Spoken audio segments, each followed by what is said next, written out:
اپنی مرضی کا اسلام نہ کرو. اور حد یہ حضرات فوراً مان گئے. میں نے لفظ استعمال کیا دعوت کو یہاں صحابہ کو کام کرتی ہے اس کے بعد میں، مگر اس دعوت کے بعد انہوں نے اپنی شخصیت کو جو سنبھالا اور انہوں نے اس طرح کی غلطی کو کبھی اپنی زندگی میں دہرایا نہیں. یہی ان کی شان ہے. پہلی جو شان ہے وہ اللہ کی ہے، وہ اللہ کی حیثیت ہے. اللہ یہ مالک ہے، مختار ہے تمام صحابہ کا، تمام اہل اللہ کا، اور ان کی اللہ کی طرف سے تو یہ داد پڑھائی کرتے ہیں. انبیاء تک پرداد آتے ہیں، صالحین کو تو اور زیادہ ڈانٹا جاتا ہے. قربا ربیش کو حیرانی، جو اجنبی ہیں جن سے کوئی سروکار نہیں ہے، نہ اللہ کو اور نہ ان کو اللہ سے، ان کو اللہ تعالیٰ کچھ کہتا نہیں، کچھ کہتا رہتا بھی نہیں. بہرحال تو یہ اپنے اختیار سے، جیسے نبی کریم صلی اللہ علیہ وسلم نے شہد کو یا حضرت ماریہ کو اپنے اوپر حرام کر لیا تھا، اللہ کی طرف سے تنبیہ آئی اور فرمایا لم تحرم ما احل اللہ لک. اتنا ہی نہیں ہے، قد فرض اللہ لکم تحلۃ ایمانکم. اللہ کا یہ واجبی حکم ہے، اللہ کا یہ ضروری حکم ماننا ہوگا آپ کو کہ اپنے ایمان کو کھول دو اور کفارہ ادا کرو. آگے بہت یہ تشریح انہوں نے اپنے رہبان کو اور اپنے مشاہد کو اور اپنے مذہبی پیشواؤں کو جو حوالے کر رکھی تھی، اس وجہ سے تو اتخذوا احبارهم ورهبانهم اربابا من دون اللہ. اللہ نے فرمایا یہ حلت اور حرمت کا اختیار اللہ کے ماں سوا کسی کو نہیں ہے. فقہاء حضرات، ائمہ مجتہدین اور اسی طرح اہل فتویٰ، اہل فقہ، یہ سب حضرات مسائل بتاتے ہیں، مسائل جھڑتے نہیں. یاد رکھیں، مسائل بتاتے ہیں، یعنی اللہ کے کلام کی تشریح کرتے ہیں، احادیث کی تشریح کرتے ہیں، اور فقہاء کے کلام کی توجیہ اور تعویل کرتے ہیں. جو ہے لکھا ہوا پہلے سے اسی کو وضاحت کے ساتھ بیان کرتے ہیں. کسی مفتی نے حلال کر دیا ایسا نہیں کہا جاتا ہے. ہاں، اگر کسی خود ساختہ نے اور طبع ہوا نے کیا ہے مستثنا ہے، وہ مفتی ہی نہیں ہے، وہ مفت خور ہے، وہ مفتی نہیں کہا جائے گا، وہ اللہ نہیں کہا جائے گا. پر یہ تشریح جو انہوں نے، جو اللہ کا اختیار ہے، ان کے مذہبی پیشواؤں کو ان کے آبا و اجداد کو دے رکھا تھا، اور یہ سمجھ رہے تھے کہ ہمارے آبا و اجداد کے زمانے سے جو سلسلہ جاری ہے وہ اس کے بعد صحیح نہیں مانتے ہیں، یہ حرام ہے. انہوں نے اپنے آبا و اجداد کو جائے اپنے مذہبی پیشواؤں کو خدا مان رکھا ہے. اللہ نے منع فرما دیا ما جعل اللہ من بحیرۃ. یہ ساری جاہلانہ رسمیں ہیں. ان جانوروں سے فائدہ تم اٹھا سکتے ہو، ان کے گوشت کو بھی کھا سکتے ہو، ان کے دودھ سے بھی فائدہ اٹھا سکتے ہو، مگر یہ معنی نہیں کہ مسلمانوں کو یہ کہا جا رہا ہو کہ ان کے جانوروں کو تم چرا لو اور ان کو ذبح کر کے کھا جاؤ، معاذ اللہ یہ چوری ہو جائے گی. یہ صحیح نہیں ہے. یہ تو ان کافروں کو کہا جا رہا ہے کہ اس طرح تم اپنے معبودوں کے نام پر آزاد نہ چھوڑو، اور اگر تم نے چھوڑ دیا ہے تو یہ ناجائز ہے، حرام ہے. یعنی اسلام آنے کے بعد اس طرح کی کوئی رسم بد مسلمان اختیار نہ کرے. یہ اللہ تعالیٰ نے ان لوگوں کی رسم کے اوپر تنبیہ کر کے مسلمانوں کو خبردار کر دیا ہے. پھر بھی یہ خبردار نہ ہوئے. ہماری جماعت میں سے بعض لوگ یا اپنے بزرگوں کے نام پر یا ایک اپنے مقابر کے نام پر اس طرح کے جانوروں کو وقف کر دیا کرتے ہیں. جیسے کہ مرغ لے کر کسی قبر پر جائیں گے یا بکرا لے کر جائیں گے کسی قبر پر، وہاں جا کر کے ذبح کریں گے. یہ سب ناجائز ہے. یا وہاں جا کر زندہ ان کے حوالے کر دیا جائے، مجاورین کے حوالے کر دیا جائے، یہ سب شرک ہے اور یہ حرام ہے. ولکن الذین کفروا یفترون علی اللہ الکذب. اللہ تعالیٰ نے تو یہ رسمیں جاری نہیں کی، بحیرہ کی رسم، شائبہ کی رسم وغیرہ، لیکن ان کافروں نے یہ خود رسمیں جاری کی ہے. مزید قباحت یہ ہے، مزید برائی یہ ہے کہ یہ افتراء علی اللہ کذب کرتے ہیں، یعنی اللہ کی طرف ان غلط رسومات کا انتساب بھی کرتے ہیں اور کہتے ہیں کہ یہ اللہ تعالیٰ نے ہی ہم کو حکم دیا ہے کہ ہم اس طرح کسی جانور کی پیٹھ کو، کسی جانور کے اون کو یا کسی جانور کے دودھ وغیرہ کو یا گوشت کو اپنے اوپر حرام ٹھہرا لیں. ایک تو کرتے ہیں غلط کام اور پھر اس کا انتساب اللہ کی طرف کرتے ہیں، یہ اور زیادہ برا ہے.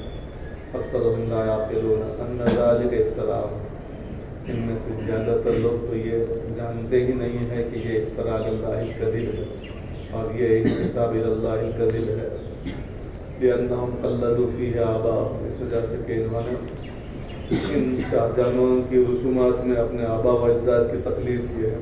اذا قیل لهم، تقلید آبا کے سلسلے میں آگے والی آیت کو نازل کیا اللہ تعالیٰ نے کہ ان کافروں کو جب کہا جاتا اہل اسلام کی طرف سے، صحابہ کی طرف سے کہ تعالوا الی ما انزل اللہ الی الرسول، اللہ کے رسول کو مانو، اللہ کی کتاب کو مانو، اللہ کے رسول کے احکام کو مانو، الی حکم من تحلیل ما حرمتم، جن چیزوں کو تم نے اپنے پر حرام کر رکھا ہے یہ حرام نہیں، یہ تو حلال ہے، یہ سارے حلال غذائیں ہیں، ان کو حرام نہ سمجھو۔ جب ان کو کہا جاتا ہے کہ ان رسم بد سے اپنے آپ کو بچاؤ اور اسلام میں آؤ، قبول کر لو، مسلمان ہو جاؤ، تو وہ کہتے حسبنا، یعنی کافینا، ما وجدنا علیہ آباءنا، یہ ہمارے لیے کافی ہے، وہ رسم جو کہ ہمارے آبا و اجداد جاری کر کے گئے ہیں، ہم تو اپنے آبا و اجداد کے طریقے پر ہی چلتے رہیں گے، انہی کا دین چھوڑنے والے نہیں ہیں۔ اللہ تعالیٰ پوچھ رہا ہے وَلَوْ كَانَ آبَاؤُهُمْ، وہ الگ الگ ہے دونوں کلمہ، یہ او نہیں ہے، حمزہ استفہام کا ہے، واو عاطفہ ہے جو وصلیہ ہے، یعنی اگرچہ کے معنی میں آئے گا، اور کے بعد ایک عبارت کا مقدر مان بھی سکتے ہیں، حسبہم ذالک، حسبہم کیا ہے، انہوں نے یہ سمجھ رکھا ہے کہ ان کے آبا و اجداد کی تقلید کرنا ہمارے لیے کافی ہے، ناجی ہے۔ ولو کانا، اگرچہ ان کے آبا و اجداد جاہل ہوں اور ان کے آبا و اجداد گمراہ ہوں، ٹھیک ہے، بہت اچھا، تقلید آبا بہتر چیز ہے، آبا و اجداد سے محبت بھی ہونی چاہیے اور ان کے نقش قدم پر چلنا بھی چاہیے، پسندیدہ چیز ہے، اللہ اسلام مطلقاً منع نہیں کرتا ہے، مگر اس کے لیے ایک ضابطہ اللہ تعالیٰ نے بیان کر دیا مختصر سی اس آیت میں، اولو کان آباؤہم لا یعقلون شیئا، ایسے باپ دادا کی پیروی کرو، ان کے نقش قدم پر چلو جو علم والا، پڑھا لکھا ہو، سمجھدار ہو، اور صرف اتنا ہی نہیں بلکہ اس کے ساتھ ساتھ پڑھا لکھا بھی مہتدی ہو، راہیاب ہو، یعنی وہ سیدھی راہ پر چل رہا ہو، یعنی نیکوکار ہو، وہ علم والا بھی ہو اور عمل والا بھی ہو، گویا وہ عالم بعمل۔ اگر اور یقیناً ہم بھی مقلد ہیں اور تقلید آبا کرتے ہیں، ہم مقلدین ہیں، مقلد ہونے کا ہم فخر کرتے ہیں، شکر بھی محال نہیں ہے، اس سے پہلے میں ذکر کر چکا ہوں، شکر بھی محال یہ گالی لعنت ہے۔ اسی طرح میں نے آپ کو مثال بتائی تھی، جس کتے کے گلے میں زنجیر ہے تو وہ عزت والا ہو جاتا ہے، دوسرے اور کتے اس کو رشک کی نگاہ سے دیکھا کرتے ہیں، اس کا مالک ہے گیا، کسی انسان سے جڑا ہوا ہے جو اس کا رازق ہے، اس کو کھلاتا ہے پلاتا ہے، اس کی تربیت کرتا ہے، اس کی راحت رسانی کی فکر کرتا ہے۔ اس طرح وہ اونٹ جس کے گلے میں نکیل ہے اور رسی پڑی ہوئی ہے تو گیا یہ کسی کا مملوک ہے، جب تک یہ اس کے گلے میں کلاگار ہے وہاں تک یہ عزت والا ہے، گویا اس کا مالک فکر مند رہتا ہے اور اس کی غذا، اس کی خوراک، پانی وغیرہ کا خیال رکھا کرتا ہے، ورنہ تو آزاد بے قید ہو جاتا ہے، اس کو پوچھنے والا نہیں ہوتا، اس کی کوئی قدر اور قیمت آوارہ گردی کرنے والے کتوں کی کوئی قیمت نہیں ہوا کرتی، جس کے گلے میں زنجیر ہو گیا پالتو ہے اور وہ قیمتی ہے، زیادہ سے زیادہ قیمت میں یہ بکنے والا ہے، تعلیم یافتہ بھی ہوا کرتا ہے۔ بہرحال یقیناً مقلد ہیں، مگر یہ کہ کس کے مقلد ہیں؟ ایسوں کے مقلد ہیں جن کے علم سے بھی ہم واقف ہیں کہ ان کی علمی سطح کتنی اونچی ہے، نہایت بلند و بالا، جن کے عمل کی سطح بھی ہم جانتے ہیں کہ یہ نہایت متقی اور اعلیٰ درجے کے پرہیزگار ہیں۔ ظاہر ہے کہ جب یہ ایسے حضرات ہیں کہ علم کے بھی بہار ہیں اور عمل کے اعتبار سے بھی وہ نہایت مضبوط ہیں اور ٹھوس ہیں، اسلام پر جمے ہوئے ہیں، مجال نہیں کہ وہ گمراہ ہوں، ایسے راہیاب لوگوں کی، ایسے اہل علم کی ہم پیروی کرتے ہیں اور پیروی کرنا ہی چاہیے فصلوا عن الذکر ان کنتم لا تعلمون یا ایھا الذین آمنوا علیکم انفسکم، اے ایمان والو، جیسے کہ ابھی اوپر آیا کہ اذا قیل لہم، ان کافروں کو سمجھایا جاتا ہے کہ تمہارا مذہب غلط ہے، تقلید آبا کا، تمہارے آبا و اجداد میں دونوں باتیں نہیں ہیں، نہ ان کے پاس علم ہے اور نہ ان کے پاس عمل صالح ہے، کچھ نہیں، یہ خود گمراہ ہے، آپ سب کو گمراہ کر کے چھوڑیں گے۔ ان کو جب سمجھایا جاتا کہ بحیرہ صاحبہ وغیرہ سب رسم بد کو چھوڑو، دائرہ اسلام میں آ جاؤ، تو یہ منع کیا کرتے، مسلمان نہیں ہوتے۔ ایسے مسلمان جو دعوت کا کام کرتے ان کو سمجھاتے اور ان کو راہ راست کے لانے پر متفکر رہا کرتے تھے۔ یہ حضرات بس اٹھتے بیٹھتے ایک ہی دھن کو سوار ہوتی تھی کہ کسی طرح ہر ایک کافر آدمی مسلمان ہو جائے۔ ان کی تسلی کے لیے اللہ نے فرمایا، آگے والی آیت نازل فرمائی، یا ایھا الذین آمنوا علیکم انفسکم، اے ایمان والو تم اپنا ہی خیال رکھو، کہیں ایسا نہ ہو کہ زیادتی غم میں، کافروں کی ایمان نہ لانے کی وجہ سے، زیادتی پریشانی کی وجہ سے تمہارے جسم میں اور تمہارے دماغ میں کچھ خلل آ جائے خدا نخواستہ، اور تم بیمار پڑنے لگو اور تم گلنے لگو، اپنے آپ کو قریب المرگ کر دو۔ لعلک باخع نفسک علی آثارہم ان لم یؤمنوا بہذا الحدیث اسفا، جو لوگ اس قدر بہت زیادہ گناہ کرتے ان لوگوں کے لیے یہ آیت ہے، شما کے لیے یہ آیت نہیں ہے، یاد رکھو۔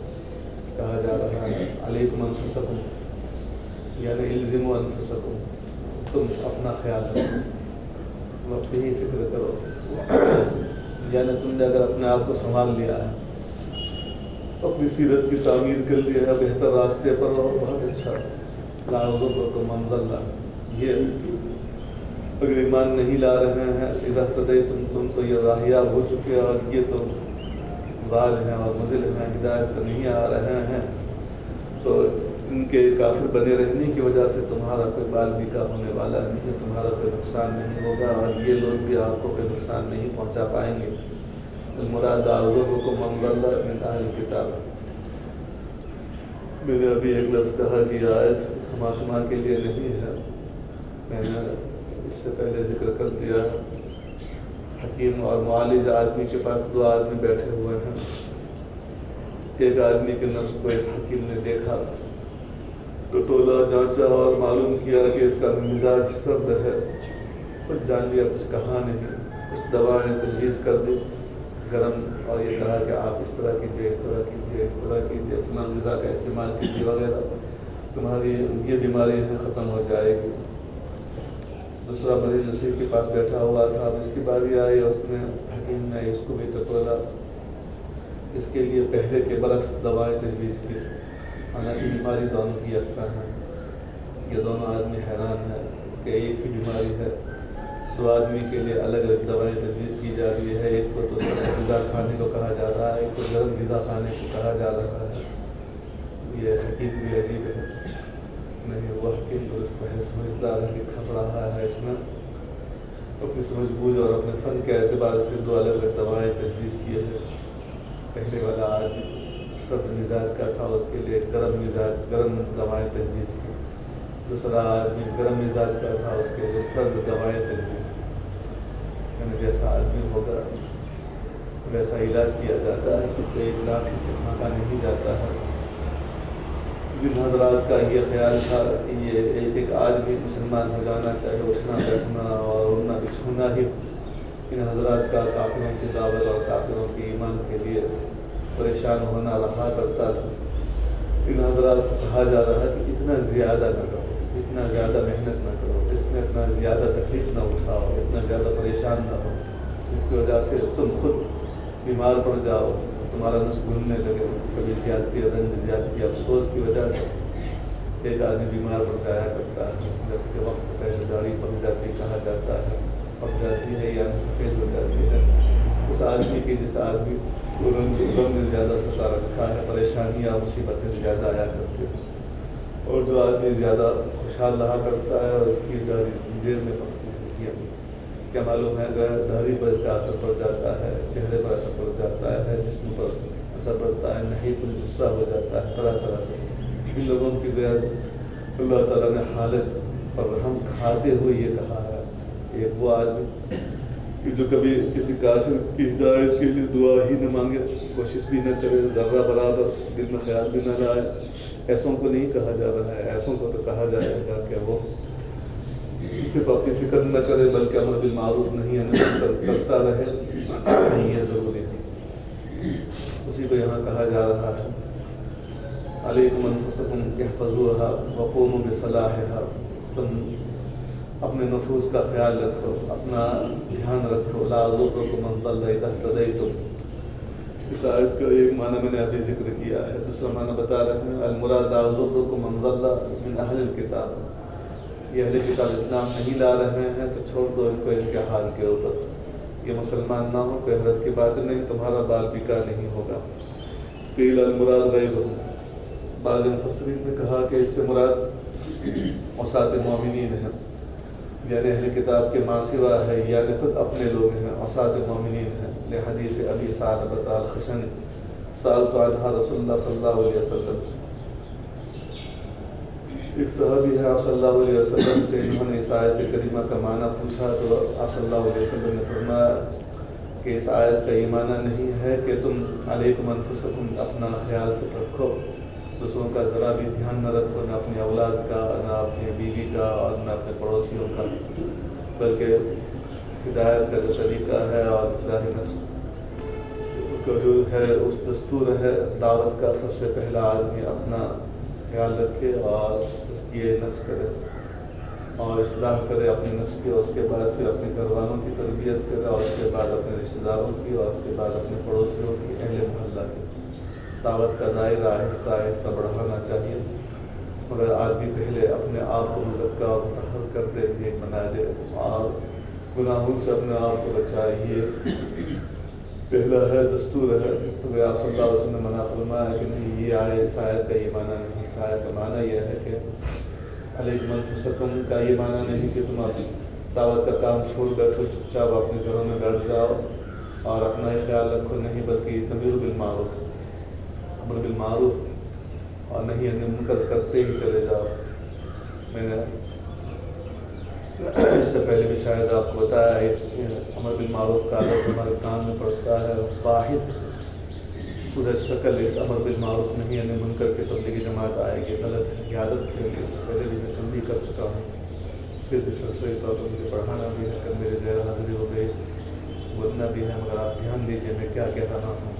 امر بالمعروف نہیں منکر تبلیغ جماعت میں ہوتا ہی نہیں، بلکہ ان کا دستور تو یہ ہے کہ نہیں منکر نہ کیا جائے. سمجھا؟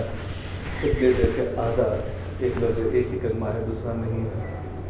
ان کی مصلحت ہے، میں ان کو منع نہیں کر رہا ہوں کہ وہ ان کا غلط اصول ہے. نہیں، ایک اصول ایک کیا طریقہ کار ہے لوگوں کو قریب کرنے کے لیے، بہتر انداز ہے، میں اس کی تعریف کروں گا. مگر جو غلط فہمی ہے لوگوں کی، میں اس کی اصلاح کر رہا ہوں. جماعت کا مخالف یہ یاد رکھیں، طریقہ کار کا مخالف ہیں، اور ان کے جو غلط دوست ہیں ان کی میں مخالفت کر رہا ہوں. ہمیشہ کے لیے قاعدے کلیہ بتا رہا ہوں. میرا جو دوست ہوں قرآن کریم کا، اللہ کے رسول کا، اصول دین کا ہونا چاہیے ہر ایک آدمی کو. اسی اصل سے تو یہ جماعت متفرع ہوا کرتی ہے. اس اصل کو ہم نے چھوڑ دیا، گمراہ ہو جاؤ گے یقیناً. ترکت فیکم امرین، ترکت فیکم تبلیغی جماعت یہ نہیں کہ اللہ کے رسول ہے. امرین، دو چیزیں چھوڑ کے جا رہا ہوں، یہ ہے قرآن کریم اور وہ ہے احادیث نبی صلی اللہ علیہ وسلم کے فرامین مقدس. ان کو چھوڑ کے جا رہا ہوں. تم کبھی بھی گمراہ نہیں ہو سکتے ہو جب تک کہ تم ان دونوں کو تھامے رکھو، یعنی مولوی بنے رہو. یاد رکھو، مولوی اسی کو تو کہا جاتا ہے، قرآن پڑھ لے اور حدیث پڑھ لے. اور دوسری جو چیزیں پڑھی جاتی ہیں ابتدائی درجات میں آپ نے پڑھی ہے، اس کے لیے مومن ہے، معاون ہے، علوم عالیہ ہے. یا پورا مولوی جب تک نہیں ہوگا وہاں تک آدمی کے گمراہی کا خطرہ ہے. آگے سمجھیں. تو یاد رکھو کیا ہے نہیں منکر کا بہت سارا معنی ہے. نہیں منکر کا ایک سب سے بڑا معنی ہے وہ جہاد ہے. تلوار کے ذریعے نہیں منکر کیا جاتا ہے، تلوار کے ذریعے، اور یہ ہو جاتا ہے تو دائرہ اسلام پھیل جاتا ہے. اس کے بعد اذانیں شروع ہو جاتی ہے، معابد کھل جاتے ہیں، مساجد کھل جایا کرتے ہیں، یا نہیں ہے تو قائم ہو جائیں گی، مدارس قائم ہو جائیں گے.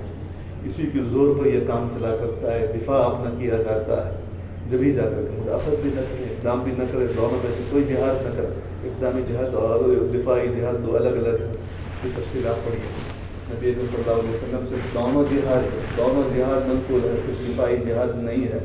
اسلام کے بعد نادان دوستوں نے یہ کہنا شروع کر دیا ہے کہ نہیں، اور صلی اللہ علیہ وسلم نے ہمیشہ دفاعی کا کام کیا ہے. ڈیفینس پالیسی اختیار کر رکھی تھی، اقدامی پالیسی اختیار نہیں کہ غلط ہے، نہیں اقدام بھی کیا ہے صلی اللہ علیہ وسلم نے. پر دونوں ہی جہاد مشہور ہیں، اس کی تفصیل ہے کتب فقہ کے اندر مستقل علماء نے لکھ رکھی ہے، اس کو پڑھنا چاہیے. یہ نہیں ہمیں منکر کا اعلیٰ درجہ. اور جب یہ اسلام کا جھنڈا بلند ہو جاتا ہے اور خلافت قائم ہو جاتی ہے اور امیر المومنین جب کہ معمور ہو جاتا ہے، متعین ہو جاتا ہے، اسلامی حکومت قائم ہو جاتی ہے، اس کے بعد پھر یہی تلوار کام کرتی ہے. اور اسی تلوار کو چھوڑ کر تو بیٹھ نہیں جانا ہے. اس تلوار کے ذریعے کسی زانی آدمی زانی محسن کی گردن کو اڑانا ہے، مرتد آدمی کی گردن کو اڑانا ہے، ہاتھ میں کوڑا لینا ہے، اور کسی مطلق زانی آدمی کو پیٹ پر برسانا ہے، شرابی آدمی کو مارا جائے، کسی آدمی کے ہاتھ کو کاٹا جائے وغیرہ. یہ سب سزائیں ہیں، یہ حدود ہیں اور یہ قصاص ہے. یہ نہیں ہے منکر، یاد رکھیں، یہ نہیں ہے منکر. لکم فی القصاص حیات یا اولی الالباب. اتنی تبلیغ جماعت میں آپ گھومتے پھرتے رہو، خود یہ آدمی گھومے گا پھرے گا اور یہ آدمی یہ سوچے کہ میں سدھر گیا، نہیں، وہ دوبارہ وہی غلط کام کر سکتا ہے. تاوقت کیوں کسی آدمی کو گیا قتل ہوتے ہوئے اپنے آنکھوں سے دیکھ نہ لیں. جب کسی آدمی کو زانی محسن کو قتل ہوتے ہوئے دیکھ لیا، قصاصاً دارالاسلام ہے، گردن اڑا دی گئی. اب یہ آدمی وہاں کھڑا ہے، معمولی جاہل آدمی، مگر اس کو دیکھ لیا، بس یہ باز آ جائے گا قتل کرنے سے، قتل ہونے سے بھی، جواباً قتل ہونے سے. ابتداً کسی کو قتل کرنے سے، جواباً خود قتل ہونے سے.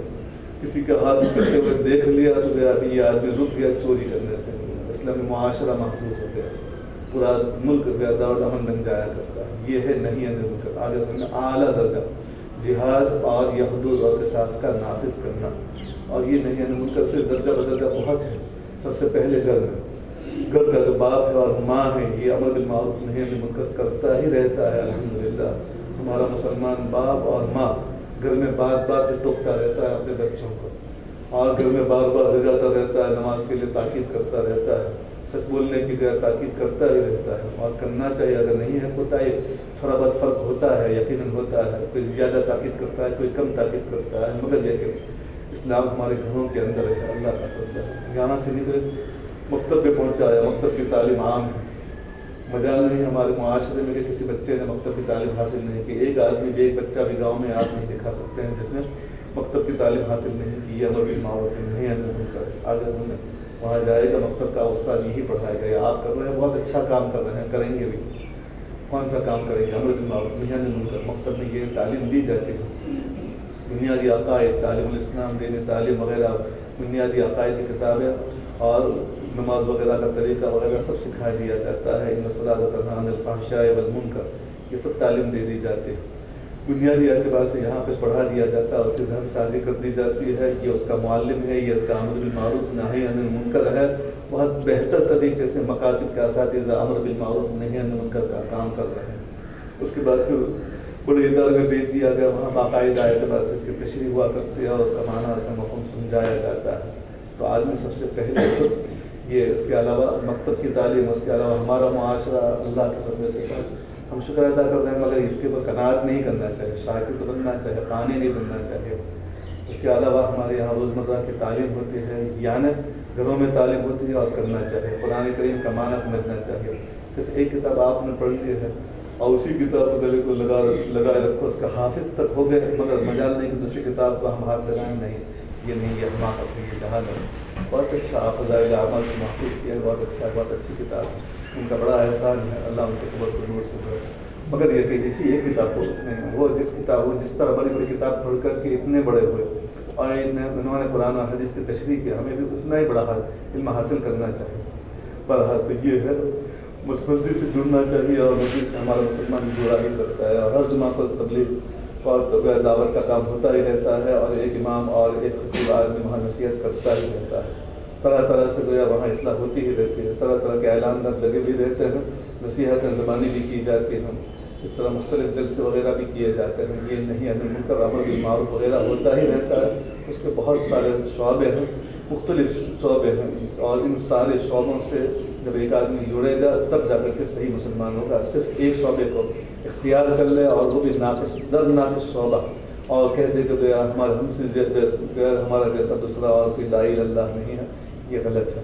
بہرحال علیکم انفسکم میں آپ صلی اللہ علیہ وسلم نے فرمایا کیا ائتمروا بالمعروف کہ تم امر بالمعروف نہیں یعنی منکر کرتے ہی رہو، اور یہ بار بار ہے، اور مرد بھی کرے گا اور عورت بھی کرے گی، جیسے میں نے ابھی اشارہ کیا کہ کلکم راع وکلکم مسئول عن رعیتہ، ماں بھی راعی ہے اور باپ بھی راعی ہے، بڑا بھائی بھی راعی ہے، بڑی بہن بھی راعی ہے، چھوٹے بھائی بہنوں کے لیے، اپنے اولاد کے لیے، گھر کے افراد کے لیے، گھر کے اندر ہی سب سے پہلے جاری کرنا چاہیے امر بالمعروف نہیں ہے منکر۔ گالی بکے ہو، غلط اپنی آنکھوں کو استعمال کر رہا ہے اس کو روکو، کان کو غلط جگہ میں استعمال کر رہا ہے اس کو روکو۔ ہر بڑے بھائی کی ذمہ داری ہوتی ہے، ہر باپ کی ذمہ داری ہوا کرتے ہیں، گھر کے ہر بڑے آدمی کی ذمہ داری ہے کہ وہ شفقت کرے اپنے چھوٹوں کے اوپر۔ شفقت کرنے کا یہ معنی نہیں ہے کہ صرف اچھا کھلائے اور پلائے، نہیں، بلکہ اچھا کھلانا پلانا ثانوی درجے کی چیز ہے، ان کی صحیح تربیت کرے، یہ سب سے بہتر چیز ہے جو ایک باپ دے کر کے جاتا ہے اپنے اولاد کو۔ ایک باپ نے زمین جائیداد اور میلیں اور فیکٹریاں چھوڑ کر کے گیا اور اس نے اپنے اولاد کو صحیح تربیت نہیں کی، وبال جان ہوگا۔ ایک آدمی ہے بیچارہ غریب رہا ساری زندگی، مگر اس نے اپنے اولاد کو صحیح تربیت کر کے دے گیا۔ صحیح حدیث میں اس آدمی کو دوسرے آدمی کو فضیلت ہے کہ اس آدمی نے بہت کچھ دے دیا اس آدمی کو، اپنے اولاد کو، اور اس نے گمراہی سے بچا لیا۔ ساری زندگی اس کی اولاد نیک راستے پر چلتی رہے گی۔ خیر، اور جب نیک راستے پر چلتے رہیں گے تو اللہ تعالیٰ اس کا کفیل ہے، ان کا ولی ہے۔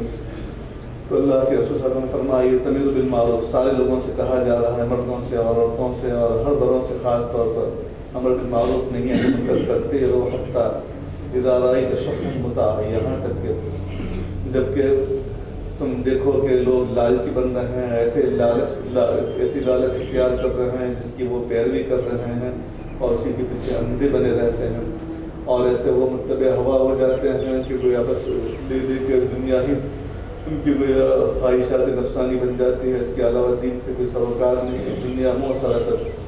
اور جب یہ دیکھا جائے کہ دنیا کو دین کے مقابلے میں ترجیح دی جانے لگے، اور جب یہ دیکھا جائے کہ ہر آدمی اپنے آپ ہی کو عقلمند سمجھنے لگے، فعلیک نفسک، سو آپ اپنی فکر کرو، یعنی اب ہدایت کوئی آدمی قبول نہیں کرے گا۔ مگر آج کا زمانہ جیسے ہم دیکھ رہے ہیں ایسا نہیں ہے کہ بالکل گویا عام طور پر سب کے سب شہید بن چکے ہیں، سب کے سب متبع ہوا بن چکے ہیں، اور سب کے سب گویا محب دنیا بن چکے ہیں، ایسا نہیں۔ قرب قیامت میں ایسا ہوگا۔ کیا معنی؟ اس حدیث کا اتنا خلاصہ نکلا کہ قیامت تک یہ سلسلہ جاری رکھو، قیامت تک جماعت کے ساتھ، جیسے میں نے ابھی کہا، جماعت کے ساتھ وابستہ رہو اور یہ کام کرو، کوئی ضروری نہیں ہے وابستہ نہ رہو پھر بھی یہ کام کرنا ہے، بلکہ وابستہ نہ رہو اور اپنے گھروں کی فکر کرو، یہ زیادہ ضروری ہے۔ جیسے ابھی میں نے کہا، دعوت کا اصل کام ہے اپنے گھر کی اصلاح۔ اپنے گھر کی اصلاح اگر ہو گئی ہے، اعتماد ہے اپنے گھر والوں کے اوپر، ہم یہاں سے جائیں گے تو ہماری اولاد آوارہ نہیں ہوگی اور ادھر ادھر گھومے گی نہیں اور گناہوں کے کام میں مشغول نہیں ہوگی، تب جا کر کے یہ آدمی باہر جائے اور دوسروں کی فکر کرے، ورنہ اپنے اولاد ہی کی فکر کرے اور انہیں کا خیال رکھے، ان کو دینی تعلیم کے ساتھ وابستہ رکھے، تب جا کر کے گیا پھر آگے درجہ بدرجہ دوسروں کی فکر ہے۔ بہرحال یہ اصلاح نفس ہے، اور تربیت سیاست مدنیہ، اس کے بعد ہے کیا؟ سیاست تدبیر منزل ہے۔ پہلے تو اصلاح نفس، پھر تدبیر منزل، اور اس کے بعد سیاست مدنیہ ہے۔ درجہ بدرجہ حاجت کے لیے اپنے اپنے منفعت کو پہنچانا ہے۔ علی کا نفس رواه الحاکم وغیرہ الی اللہ مرجعکم جمیعا فینبئکم بما کنتم تعملون فیجازیکم بہ۔ دیکھیے اس کے بعد والی جو آیت ہے، اس میں میں آپ کو کہنا بھول گیا کہ تھوڑا دھیان سے دیکھ کر کے آئے اور اس کا مطالعہ کر کے لانا چاہیے تھا، پھر بھی میں کوشش کرتا ہوں۔ دھیان دیجیے جو کچھ بول رہا ہوں۔ یا ایھا الذین آمنوا شہادۃ بینکم اذا حضر احدکم الموت، یہ ایک صفحے سے زائد مضمون ہے، ایک ہی مضمون ہے۔ اے ایمان والو، شہادۃ بینکم اذا حضر احدکم الموت حین الوصیۃ اثنان، ایمان والو جب تم میں سے کسی آدمی کی موت قریب آئے اور اس سے اندیشہ ہو کہ ہم مر جائیں گے، اس آدمی کو وصیت کر کے جانا چاہیے، اور وصیت پر دو آدمیوں کو گواہ بنا لیا جائے، ایسا کہ وہ نیکوکار ہو اور منکم یعنی مسلمانوں میں سے، اب آخران من غیرکم، یا دوسرے دو آدمی ہوں مسلمان اگر نہیں ہیں تو تمہارے علاوہ تمہارے غیر میں سے دو آدمیوں کو اور گواہ بنا لے، ان انتم ضربتم فی الارض، جبکہ تم حالت مسافرت میں ہو، فاصابتکم مصیبت الموت، اور تم کو موت کے آثار نظر آنے لگے، تحبسونہما، تو ان دونوں کو تم روک لو، ان دونوں گواہوں کو، ان دونوں اوصیاء کو تم روک لو، من بعد صلاۃ کے بعد، صلاۃ عصر کے بعد بالخصوص، یا کسی بھی نماز کے بعد، یا یہ تو مسلمانوں کی، اور اگر وہ من غیرکم والے ہیں یعنی اہل ملت اسلام میں سے نہیں ہیں، اہل ملت کفر میں سے دو اوصیاء ہیں، تو ان کی نماز کے بعد ان کو کھڑا کیا جائے اور ان کو اللہ کے نام کی قسم دی جائے، وہ قسم اٹھائے، لا نشتری به ثمنا، یہ اس وقت کا ہے جبکہ تمہیں یہ شک ہے، یعنی ورثاء کو یہ شک ہے کہ ان اوصیاء نے اور ان کے شاہدوں نے کوئی غلط بیانی سے کام لیا ہے، اور ہمارے موسی نے جو کچھ مال چھوڑا ہے اس میں کچھ خیانت کا کام کیا ہے، تو ان اوصیاء نے انکار کیا، تو ان اوصیاء سے کہا جائے کہ تم قسم اٹھاؤ کہ اتنا ہی مال دیا ہے، اس سے زیادہ نہیں، اور ہم نے کچھ کتمان سے کام نہیں لیا ہے، تو لا نشتری به یحلفان، یقسمان یعنی یحلفان باللہ، لا نشتری به ثمنا قلیلا، کہ ہم جھوٹی قسم کھا کر کے کوئی ثمن وغیرہ حاصل کرنا نہیں چاہتے ہیں، دنیاوی منفعت حاصل نہیں کرتے ہیں، ولو کان ذا قربی، اور صحیح ہم قسم کھا رہے ہیں، خواہ یہ ہمارے عزیز کے خلاف ہو یا کسی اجنبی آدمی کے خلاف ہو، فلانکتم شہادت اللہ، اور یہ کہیں یہ دونوں اوصیاء کہ ہم اللہ تعالیٰ کی شہادت کو چھپا نہیں رہے ہیں، انا اذا لمن الظالمین، اگر ہم نے ایسا کیا تو ہم ظالم ٹھہریں، ہم گنہگار ٹھہریں، فإن عُثِرَ عَلَىٰ أَنَّهُمْ مُسْتَحِقَّا إِثْمًا، پھر اگر یہ پتہ چلا کہ یہ دونوں مستوجب سزا ہیں، مستحق گناہ ہیں، فآخران، تو ان دونوں کی جگہ پر دوسرے دو آدمی کھڑے ہو جائیں، ان لوگوں میں سے جن کا حق دبایا گیا ہے، ایسے دو آدمی کھڑے ہو جائیں جو کہ میت کے قریب تر آدمی ہیں، قریب عزیز ہیں، فیقسمان باللہ، اور یہ دونوں آدمی جو اب میت کے قریب ہیں، ان کے رشتہ دار ہیں، یہ قسم اٹھائے یہ کہتے ہوئے لشہادتنا حق من شہادتہما، پہلے اوصیاء کی شہادت کے مقابلے میں ہماری شہادت یعنی ہماری یمین زیادہ لائق اعتبار ہے، زیادہ سچی ہے، اور ہم نے کوئی زیادتی نہیں کی کسی فریق کے اوپر، اگر ہم ایسی زیادتی کریں تو ہم ظالم ٹھہریں۔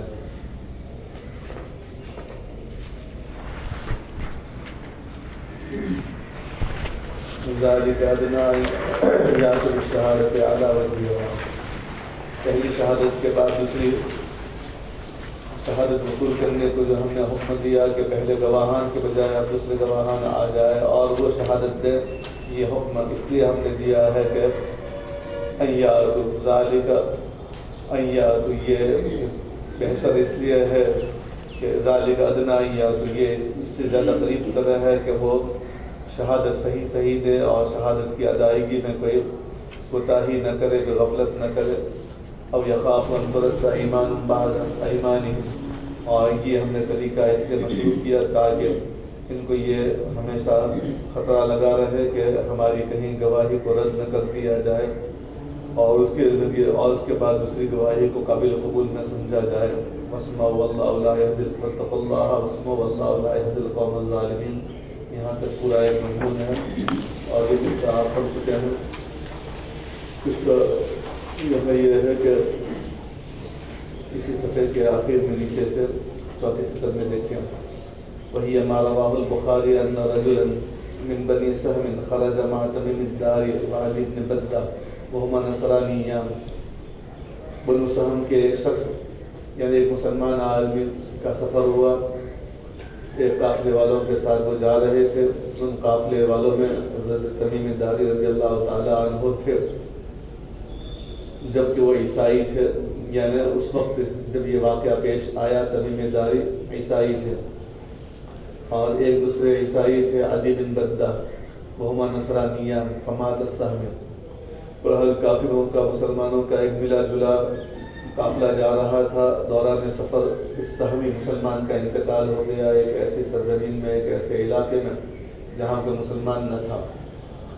فلما قدم بترکته فقد جامع، جب یہ دونوں حضرات آئے یعنی بیچ میں انہوں نے چھوڑ دیا بہت ساری عبادت کے سہمی آدمی سہمی مسلمان کا انتقال ہو گیا. تو انتقال سے پہلے ان کو یہ اندازہ ہو گیا کہ اب میں مرنے والا ہوں. جو کچھ سامان تھا ان کے پاس سارے سامان کی ایک فہرست بنائی اور فہرست میں بتایا لکھا کہ فلاں چیزیں ہیں میری متروکہ اشیاء, اور کسی کو بتایا نہیں. یہ چٹھی یہ کاغذ کا ٹکڑا انہوں نے اپنے سامان ہی میں چھپا دیا, کسی جگہ رکھ دیا. اور اس کے بعد پھر ان لوگوں کو کہہ دیا, ان کے جو 2 رفقا تھے یعنی نصرانی تھے تمیم داری, وہ تو حضرت رحمۃ اللہ علیہ رضی اللہ عنہ بعد میں بنے, مگر یہ کہ علی بن بدہ نام کے جو دوسرے نصرانی تھے ان کے بارے میں علماء کا اختلاف ہے کہ وہ اسلام لائے کے بعد میں یا نہیں.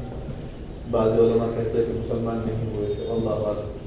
بہرحال تو یہ دونوں جو آدمی تھے ان کو وسیع بنایا انہوں نے سہمی مسلمان نے, اور انہوں نے کہا کہ یہ سامان میرے رشتہ داروں کو میرے گھر والوں کو پہنچا دینا.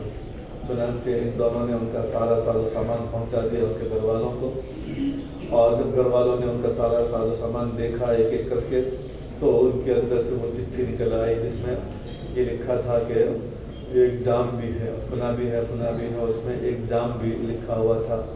اور وہ جام یہ ان کے جو گھر والے سے جانتے پہچانتے تھے کہ یہ جام استعمال کرتے تھے ہمارے رشتہ دار آدمی, ان کا جانا پہچانا جام تھا. یعنی وہ چاندی کا تھا, اس کے بعد سونے کی کڑھائی کی گئی تھی اور سونے کا پانی چڑھایا گیا تھا, سونے کی نقش و نگار بنایا گیا تھا. بڑا قیمتی جام تھا. صرف وہ ایک جام نظر نہ آیا, اس کے علاوہ سارا ساز و سامان ان دونوں آدمیوں نے نصرانیوں نے ان کے رشتہ داروں کو پہنچا دیا. ان رشتہ داروں نے ان لوگوں سے پوچھا کہ بھائی جام کہاں گیا. ویسے ہی پوچھا کہ کوئی سامان, اجمال نے پوچھا کہ کوئی سامان ہمارے آدمی نے آپ میں سے کسی کو ہدیہ میں دیا, تو آپ نے کچھ نہیں دیا. یا ہمارے مرنے والے آدمی نے اپنا کوئی سامان آپ لوگوں کو بیچا یا کسی اور آدمی کو بیچا, تو کہا کہ نہیں, کسی کو بیچا بھی نہیں, کسی کو ہدیہ بھی نہیں دیا. بس اتنا ہی سامان تھا جو وہ چھوڑ کے مرے, اور وہ سارا آپ کے حوالے کر رہے ہیں. تب ان لوگوں نے نبی کریم صلی اللہ علیہ وسلم سے فریاد کی ان دونوں نصرانیوں کی کہ ان دونوں نے ہمارا جام پہنچایا نہیں اور وہ جام چرا لیا ہے, خیانت کر رہے ہیں یہ دونوں آدمی. چنانچہ یہ 2 فریق ہو گئے. ایک تو مسلمان فریق یعنی مرنے والے آدمی کے قریبی رشتہ داروں میں حضرت عمرو بن عاص رضی اللہ تعالیٰ عنہ تھے, جو فاتح مصر ہیں, آپ جانتے ہیں, نہایت زیرک اور چالاک اور ہوشیار آدمی تھے حضرت عمرو بن عاص رضی اللہ تعالیٰ عنہ. تو وہ ان کے مرنے والوں کے رشتہ داروں میں تھے. انہوں نے ان کے دوسرے رشتہ داروں نے یہ مقدمہ پیش کیا صلی اللہ علیہ وسلم کی عدالت میں. آپ صلی اللہ علیہ وسلم نے تمیم داری کو, علی بن بدہ کو بلایا اور کہا کہ یہ ایک جام بھی تھا اور آپ نے ان کو پہنچایا نہیں. تو انہوں نے کہا کہ نہیں, یہ اتنا ہی سامان تھا, اس کے علاوہ جام وغیرہ کا جو الزام لگایا جا رہا ہے غلط ہے. بہرحال جب اس مسئلے میں آج کے ہوئے قصے میں یہ حضرات یعنی رشتہ دار جو تھے مرنے والے کے یہ مدعی تھے, اور یہ دونوں نصرانی آدمی مدعا علیہ تھے. انہوں نے یہ دعویٰ کیا, ان حضرات نے دعویٰ کیا کہ آپ نے خیانت کی, اور یہ لوگ منکر تھے کہ ہم نے خیانت نہیں کی, چوری نہیں کی, کوئی سامان چھپایا نہیں. یہ فریق ہوا مدعی, اور آپ نے قاعدہ پر رکھا ہے کہ البینۃ علی المدعی, گواہان ان لوگوں سے مانگا جائے. چنانچہ ان سے گواہ مانگا گیا کہ آپ اپنے دعوے کی صداقت کے لیے گواہ کو پیش کرو. یہ گواہ کہاں لا سکتے تھے, چونکہ یہ تو سفر کا مسئلہ تھا. انہوں نے کہا ہمارے پاس گواہ نہیں ہے. اب جیسے کہ قاعدہ ہے کہ الیمین اعلیٰ من انکر, چنانچہ منکرین سے گواہی مانگی گئی. انہوں نے قسم کھا لی, چونکہ کافر ہے, اللہ سے ڈر اور خوف خطرہ تو ہے نہیں. چنانچہ انہوں نے بے ساختہ فوراً اللہ کے نام کی قسم اٹھا لی اور کہہ دیا کہ ہم نے کوئی خیانت نہیں کی اور اتنا ہی سامان تھا. چنانچہ فیصلہ ختم ہو گیا اور کہہ دیا گیا کہ آپ جو کچھ ملنے والا نہیں مسلمانوں کو. بہرحال یہ فریق مسلمانوں کا تھا, ان کے ہاتھ کچھ آیا نہیں. اتفاق یہ ہوا کہ کچھ دنوں کے بعد عمرو بن عاص رضی اللہ تعالیٰ عنہ وغیرہ کا جانا ہوا مکہ, اور وہاں کسی سنار آدمی کے یہاں یہی جام دیکھا گیا. تو ان حضرات نے پوچھا کہ یہ جام کہاں سے آیا ہے, تو کہا کہ خریدا ہے فلاں 2 آدمیوں سے. انہیں 2 حضرات کا نام آیا, تمیم داری رضی اللہ تعالیٰ عنہ کا. چنانچہ یہ لوگ پھر آ کر کے تمیم داری اور علی بن بدہ سے کہنے لگے, تو انہوں نے انکار کر دیا. مگر جب شاسن کے پاس مقدمہ گیا تو انہوں نے کہا کہ ہاں وہ جام ہم نے بیچا اور 1000 روپے میں ہم نے بیچا ہے, مگر یہ مرنے والے آدمی نے ہدیے میں دیا تھا, یا ہے کہ انہوں نے ہم نے ان سے خریدا تھا. بہرحال تو ان حضرات نے کہا کہ اگر ایسی بات ہے تو ہم نے آپ کو پہلے ہی پوچھا تھا کہ ہدیہ میں دیا ہے یا کہ آپ کو یا کسی کو بیچا ہو، تو کہا کہ آپ نے منع کر دیا تھا. تو انہوں نے کہا کہ نہیں، ہم نے اس لیے انکار کیا تھا کہ ہمارے پاس گواہ نہیں تھا اور آپ لوگ ہماری بات کو ماننے والے نہیں تھے، اس لیے ہم نے انکار کر دیا تھا. بہرحال جھوٹی بات انہوں نے بنا لی. چنانچہ اب اس دوسرے مسئلے میں ہم نے یہی دیکھا کہ آپ صلی اللہ علیہ وسلم نے ان لوگوں سے کہا گیا، ان دونوں آدمیوں سے کہا کہ آپ گواہ پیش کرو، تمیم داری سے آپ گواہ پیش کرو. کیوں؟ اس وجہ سے کہ آج کے دن میں دوسرے عدالتی کارروائی میں یہ دونوں حضرات مدعی ہیں، اس بات کے مدعی ہیں کہ مرنے والے نے ہم کو یہ جام ہدیے میں دیا تھا یا بیچا تھا. برحق یہ ان کا دعویٰ ہوا. جب یہ دعویٰ ہوا تو ان سے گواہ مانگے گئے. انہوں نے گواہ نہیں پیش کیا، گواہ کے واسطے تھا ہی نہیں، کیسے پیش کرتے. اب ان لوگوں سے کہا جا رہا ہے چونکہ یہ حضرات منکر ہیں اور ان حضرات نے یہ کہا، رشتہ داروں نے یہ کہا کہ ہمارے مرنے والے آدمی نے کوئی چیز بیچی بھی نہیں اور کوئی چیز ہدیہ بھی دی بھی نہیں، جیسے کہ یہ کل تو پرسوں تو کہہ چکے ہیں اس طرح. پر حالت اس طرح جب تحقیق ہوئی تو اب یہ حضرات منکر ہوئے کہ ہمارے مرنے والے نے کوئی چیز دیا نہیں، لہٰذا یہ منکر ہو گئے. جب اب ان سے کہا جا رہا ہے کہ جب یہ گواہ نہیں پیش کر سکتے ہیں تو آپ یمین اٹھا لو.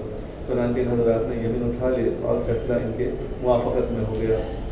اور ان لوگوں سے کہا گیا کہ آپ ان سے 1000 روپیہ وصول کر لیجیے. تو 1000 درہم ان سے وصول کیا گیا. یہ اسی سلسلے میں یہ قصہ جو مضمون ہے اس کو پورا اچھی طرح ذہن میں رکھے اور اس کے بعد اس آیت کو سمجھو تو سمجھ میں آئے گا کہ اللہ تعالیٰ کیا کہنا چاہتا ہے. اور آیت کریمہ پورا ایک سوا صفحات دیکھ کر کے لائیے.